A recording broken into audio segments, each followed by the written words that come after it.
오늘 이 시간에는 내가 너를 세웠노라 라는 제목으로 하나님 말씀 증거하도록 하겠습니다. 우리들의 인생을 살아가면서 참 여러 가지 일들을 겪습니다. 그 일들 중에는 내가 정말 이 일을 해결할 수 있을까? 내가 이 문제를 잘 해결할 수가 있을까? 도저히 안 될 것 같은데 정말 이 문제를, 이 상황을 어떻게 내가 내 힘으로 해결할 수 있을까? 많이 염려되고 걱정되는 문제들이 생기게 됩니다. 여러분들께서는 지금까지 인생을 사시면서 어떤 일들 앞에서 또 어떤 일들을 겪으실 때 인간의 한계, 사람의 어떤 한계라는 것을 경험을 하셨던 것 같으십니까? 정말 이것은 내 힘으로 하기에 정말 너무나 힘들고 어려운 일이었다, 이렇게 느껴지셨던 일들이 어떤 것들이 있으셨습니까? 아마도 사람이 병들고 아프게 될 때 인간의 한계를 가장 처절하게 느끼게 되는 것 같습니다. 저희 어머니 돌아가셨을 때도 그랬고, 한 달 전에 한국에 저와 함께 저의 모교회를 초등학교 4학년 때부터 다녔던 저하고 너무나 친한 친구가 있습니다. 근데 그 친구의 어머니가 이제 간암으로 돌아가시게 됐는데, 그래서 이제 가족 병력 위험이 있어서 제 친구도 1년에 한 번씩 피 검사도 하고 또 그 암 검사도 했었습니다. 그런데 1년 전까지만 해도 암이 안 나타났었는데 이번에 이제 검사를 하게 됐을 때 간암과 위암이 있다는 게 발견이 되었습니다. 그러니까 친구도 너무 충격이었고, 또 그 소식을 들은 저도 참 너무나 많은 참 충격을 좀 받게 되었습니다. 사람이 병들고 아프다는 것 앞에서는 어떻게 할 방법이 없는 것 같습니다. 육신을 가지고 우리가 살아가게 되면서 내 몸이 아픈 것도 그렇고 다른 분들이 아프다는 그 소식을 듣게 되었을 때 참 이걸 어떻게 해야 되나, 너무나 많은 걱정들을 할 수밖에 없는 것 같습니다.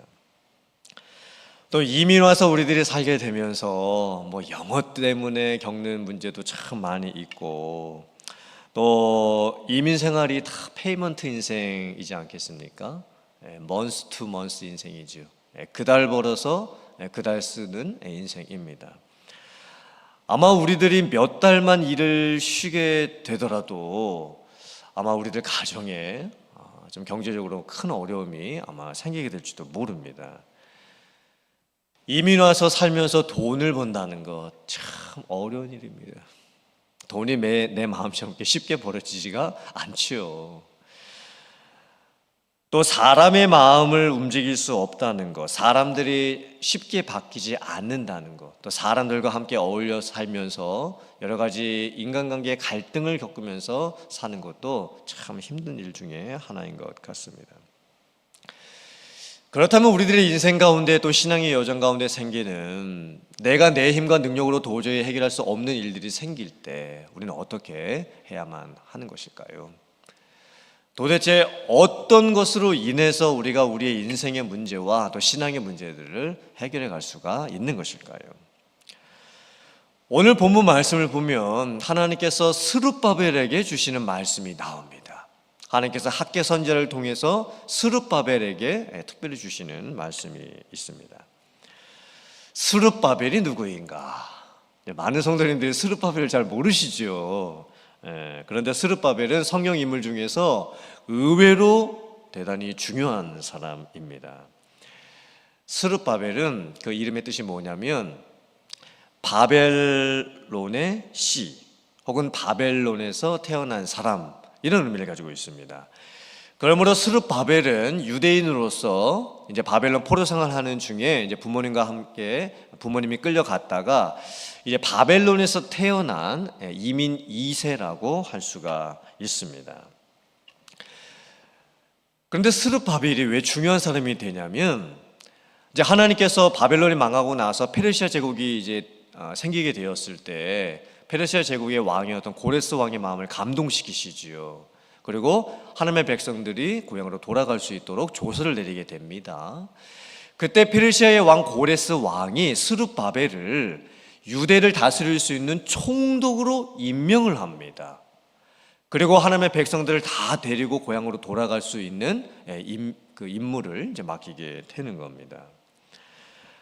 그러므로 스룹바벨은 유대인으로서 바벨론에서 태어났던 2세였는데 고레스 왕에게 어떤 그 임명을 받고 자기 민족을 이끌고 자기 나라로 돌아갈 수 있는 특별한 사명을 받게 되는 사람이 됩니다. 그러니까 오늘날로 하면 미국에 이민 와서 태어난 부모님이 이제 이민 오셔서 이제 미국에서 태어난 이민 2세 중에 한국인 2세가 미국 대통령의 임명을 받고 이제 주한 한국에 있는 미국 대사관 대사로 가는 것과 같은 그런 상황이 되는 겁니다. 이게 얼마나 특별한 상황이겠습니까? 한국에 있는 미국 대사관 대사가 아무나 될 수 있는 게 아니지 않습니까? 보통 이제 미국 사람이 되지요. 그런데 우리 한국인 이민 2세가 주한 미국 대사관 대사로 가는 것까지 똑같은 상황인 거예요. 자, 스룹바벨이 지도자가 되어서 제1차 포로 귀환을 할 때 상황을 보면 쉬운 일이 아니었습니다. 일단 고향에 돌아가는 사람들의 숫자가 약 5만 명입니다. 그리고 돌아가는 여정이 약 4개월이 걸리는 여정입니다. 오늘날로 하면 이란 떠나서 튀르키예 거쳐서 시리아, 요르단, 레바논 거쳐서 이스라엘까지 가는 엄청나게 긴 여정입니다. 5만 명이나 되는 사람들이 4개월 동안 이동을 하면서 그 중간에서 텐트 치고 자고 또 이동하고 먹고 또 주변의 도적들의 위험이나 강도 위험들을 다 무릅쓰고 간다는 게 쉬운 일이 아니었습니다. 스룹바벨이 지도자가 되어서 이제 하나님의 백성들을 이끌고 고향으로 돌아가야 되는 상황이었죠. 그리고 고향에 돌아왔는데 이제 하나님의 성전을 이제 짓게 됩니다. 근데 하나님의 대적들의 방해로 말미암아 16년 동안 성전 건축이 중단이 되고 맙니다. 리더의 입장에서 보았을 때 스룹바벨이 지금 유대 총독인데 하나님의 백성들을 지금 인도하고 책임져야 될 그런 사명을 가지고 있는데 이 16년 동안 아무 일도 할 수가 없는 겁니다. 성전 재건을 다시 시작할 수 있는 그런 상황이 도저히 만들어지지가 않는 상황입니다. 그냥 시간만 흘러가고 있는 상황이지요. 그때 스룹바벨의 마음이 얼마나 답답했을까요? 본인이 할 수 있는 일이 없는 상황에서 얼마나 그 마음이 힘들었겠습니까? 그리고 이제 하나님께서 학개 선지자와 스가랴 선지자를 통해서 16년 동안 중단되었던 성전 재건 공사를 다시 시작하게 하십니다. 그때 스룹바벨이 나서서 그 모든 것을 다 책임지고 인도를 해야만 했습니다. 근데 사람의 마음을 움직이는 게 너무 어렵지요. 하나님의 백성들의 마음이 16년 동안 패배주의에 젖어 있습니다. 누구 한 명 나서서 뭘 해보겠다고 하는 사람도 없는 상황입니다. 그때 스룹바벨이 하나님의 백성들을 움직여서 또 감동시키고 설득해서 이 무너진 성전을 다시 짓는 것은 정말 어려운 일 중에 하나였습니다. 스룹바벨이 얼마나 부담이 됐을까요? 도대체 자기에게 있는 힘과 능력으로는 도저히 이것을 할 수가 없는 것 같은 상황인데 그렇다면 스룹바벨이 무엇을 어떻게 해야 할 수가 있었던 것일까요? 이런 상황에서 이제 하나님께서 학개 선지자를 통해서 스룹바벨에게 말씀을 주시는 겁니다. 어떤 말씀을 주셨을까요? 나의 종 스룹바벨아, 여호와 하나님이 말하노라. 내가 너를 세웠고 너를 인장으로 삼을 것이며 내가 너를 택하였노라. 만군의 여호와의 말이니라. 하나님께서 학개 선지자를 통해서 스룹바벨에게 이 말씀을 주셨습니다. 먼저 하나님께서 스룹바벨을 나의 종아 이렇게 불러주시죠. 그리고 하나님께서 너를 세우셨다, 하나님께서 너를 택하셨다 말씀을 해주십니다. 그리고 하나님께서 이제 앞으로 스룹바벨을 사용해 주실 텐데 도장처럼 사용해 주시겠다는 거예요. 이게 무슨 의미일까요? 확신이지요. 확증입니다. 하나님께서 스룹바벨을 세우시고 택하셔서 앞으로 어떤 큰 일을 행하시겠다는 마치 도장이 찍혀지는 것 같은 그런 역사를 일으켜 주시겠다는 그런 확신을 허락을 해 주시는 겁니다. 이때 스룹바벨이 하나님의 말씀을 듣고 얼마나 그 마음의 위로가 되었을까요? 얼마나 그 마음에 소망이 생겼을까요? 지금 스룹바벨이 자기 자신을 봐도 답을 못 찾습니다. 하나님의 백성들을 보아도 답을 찾아낼 수가 없는 상황입니다. 주변 상황을 봐서도 도저히 상황들이 이루어질 수가 없는 상황입니다. 그런데 하나님께서 이런 상황 가운데에서 말씀을 주시는 거예요. 나의 종이라 불러주십니다. 내가 너를 세우노라, 내가 너를 택하노라, 내가 너를 사용하겠노라, 이렇게 지금 약속을 주고 계시는 거예요.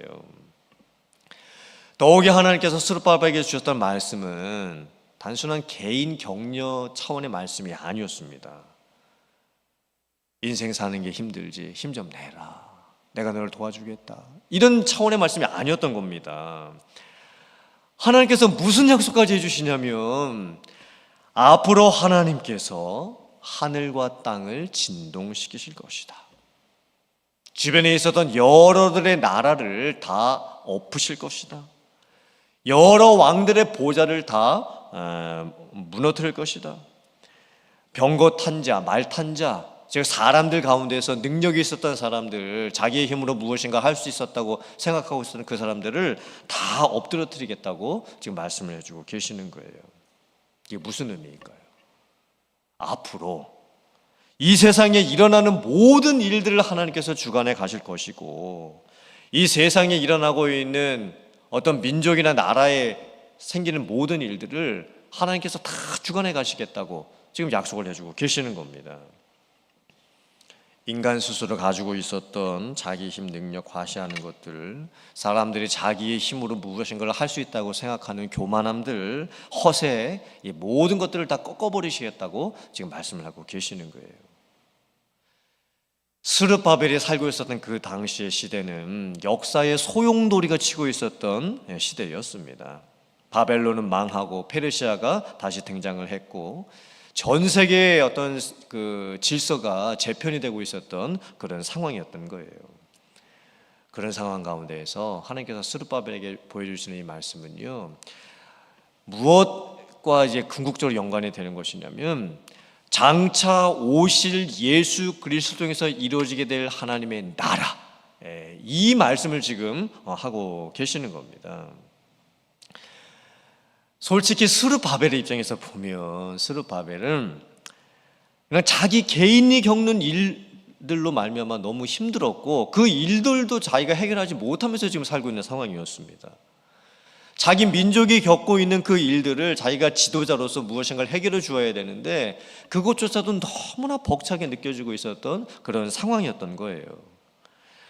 그냥 내 문제도 해결하지 못한 채 지금 살고 있는 상황입니다. 주변에 벌어지는 그런 문제들도 하나도 해결하지 못한 채 살고 있는 그런 상황인 겁니다. 그냥 내 인생 문제도 해결하기도 벅차고 내 주변에 있는 문제들도 해결하기가 벅찬 그런 상황이었던 거예요. 그런데 하나님께서 지금 반어법으로 이렇게 말씀을 하고 계시는 것과 같습니다.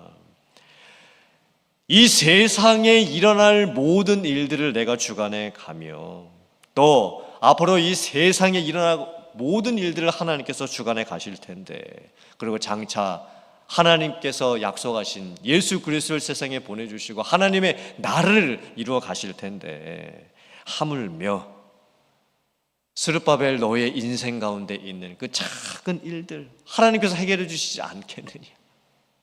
하물며 네 주변에서 일어나고 있는 여러 가지 그런 일들 하나님께서 해결해 주시지 아니하겠느냐? 이렇게 지금 말씀을 해주고 계시는 겁니다. 우리들의 인생도 똑같지요. 우리들 인생을 살아가면서 내 인생 가운데, 우리들 주변 가운데 내 힘으로 해결할 수 없는 수많은 문제들이 생깁니다. 그때 우리들이 그런 문제들을 어떻게 해결을 할 수가 있을까요? 앞에 화면 보시고 이사야서 41장 10절과 또 마태복음 28장 20절 말씀 같이 봉독해 보겠습니다. 시작. 두려워하지 말라. 내가 너와 함께함이라. 놀라지 말라. 나는 내 하나님이 됨이라. 내가 너를 굳세게 하리라. 참으로 너를 도와주리라. 참으로 나의 의로운 오른손으로 너를 붙들리라. 내가 너희에게 분부한 모든 것을 가르쳐 지키게 하라. 볼지어다 내가 세상 끝날까지 너희와 항상 함께 있으리라 하시니라. 아멘. 성경에 나오는 인물들을 살펴보면 그 인물들은 우리와 다른 대단한 차원의 믿음을 가지고 있었던 사람들이 아니었습니다. 우리에게 없는 대단한 추진력과 리더십을 가지고 있었던 사람들도 아니었습니다. 우리가 하지 않는 걱정, 염려, 근심 그런 것들 하나도 하지 않고 사는 사람들도 아니었습니다. 성경에 나오는 그 많은 인물들도 다 우리와 똑같은 사람들이었습니다. 다 인간의 한계를 가지고 있었고 여러 가지 문제를 가지고 있었고 자기들의 힘으로 아무것도 할 수 없는 우리와 똑같은 사람들이었습니다. 그런데 하나님께서 그들을 택하시죠. 그들을 부르십니다. 그리고 그들을 세우십니다. 그들에게 능력을 주십니다. 그리고 하나님께서 도와주시는 것으로 인해서 그들이 하나님의 일들을 하게 되었던 겁니다. 오늘날 우리들의 인생을 보았을 때 우리들의 힘으로 뭘 할 수가 있겠습니까? 우리들 가정에 일어나는 일들, 비즈니스에 일어나는 일들, 교회에 일어나는 일들, 우리들 주변에 있는 일어나는 일들, 우리들의 힘으로 해결할 수 있는 것들은 솔직히 아무것도 없습니다. 그때 우리에게 낙심이 되지요. 또 걱정도 되고 또 문제 앞에서 두려움에 휩싸일 때도 있습니다. 오늘 우리들이 하나님께서 주시는 이 말씀을 붙들기를 원합니다. 하나님께서 내가 너를 세웠다 이렇게 말씀해 주셨죠. 이 세우다라는 뜻이 무엇이냐면 히브리어로 라카입니다. 이게 무슨 뜻이냐면 데려가다, 인도하다, 붙들다 이런 뜻을 가지고 있는 거예요. 선택과 소유를 확증할 때 쓰이는 단어입니다. 근데 하나님께서 우리들을 구원해 주셨을 때 우리들을 선택하셔서 구원해 주셨습니다. 하나님께서 우리들을 하나님의 소유된 하나님의 백성으로 삼아 주신 겁니다. 우리는 하나님이 기르시는 양이 되었습니다. 우리가 교회를 섬기게 될 때 하나님께서 우리들을 일꾼으로 세워 주셨습니다. 우리에게 은혜 주시고 능력 주셔서 교회를 섬겨가시게 해 주시는 거예요. 하나님께서 우리를 선택하시고 세우신 것은 예수님께서 승천하시기 전에 제자들에게 약속하셨던 것처럼 세상 끝날까지 내가 너희와 함께 해 주실 것이다. 이 약속처럼 우리들에게도 동일한 약속으로 유효한 줄 믿습니다. 우리들의 인생 가운데 아무리 힘든 일들 또 어려운 일들이 닥친다 하더라도 그때 염려하거나 걱정하거나 두려워하며 떠는 것이 아니고 오늘 이 말씀을 우리들이 확실하게 믿음으로 고백할 수 있게 되기를 주님의 이름으로 축복합니다. 하나님께서 나를 세우셨습니다. 하나님께서 나와 함께하고 계십니다.